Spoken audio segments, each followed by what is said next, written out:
கிறிஸ்துவுக்குள் பிரியமுள்ள சகோதர சகோதரிகளே, பலந்தரும் தேவன் எபிசோட் 1151 கர்த்தரை துதிக்கிறேன், மகிமைப்படுத்துகிறேன்.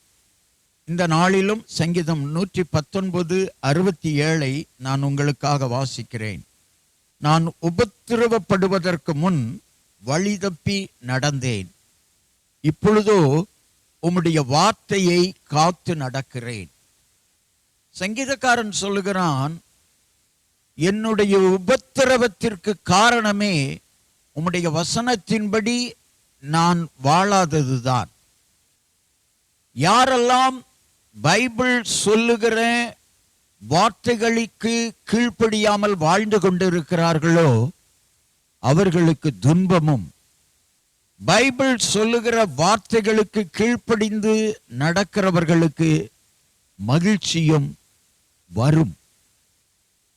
எனவேதான் சங்கீதக்காரன் சொல்லுகிறான், நான் உபத்திரவப்பட்டதற்கு காரணமே பைபிளை சரியாக படிக்காதது, ஆண்டவருடைய வார்த்தைக்கு கீழ்ப்படியாதது என்று சொல்லுகிறான். எனவே இந்த செய்தியை கேட்டுக்கொண்டிருக்கிற என் அன்பு சகோதர சகோதரிகளே, வேத வசனத்தை நீங்கள் வாசித்து கற்றுக்கொண்டு கைக்கொள்வீர்களானால் உங்கள் உபத்திரவம் மாறும். கண்களை மூடி ஜெபிக்கலாம்.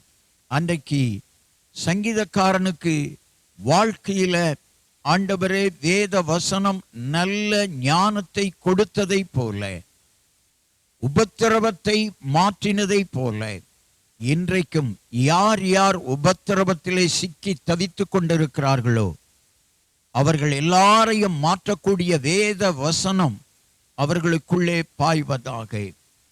வேத வசனத்தை அவர்கள் கற்றுக்கொண்டு கைக்கொண்டு நடப்பார்களாக. வேத வசனம் கால்களுக்கு தீபமும் பாதைக்கு வெளிச்சமுமாய் ஒவ்வொருவருக்கும் இருப்பதினாலே நிச்சயம் வேத வசனத்தை கைக்கொள்ளுகிறவர்கள் மகிழ்ச்சியாய், களிப்பாய், சந்தோஷமாய் வாழ்வார்கள். இயேசு கிறிஸ்துவின் நாமத்தில் ஜெபிக்கிறேன் பிதாவே, ஆமென்.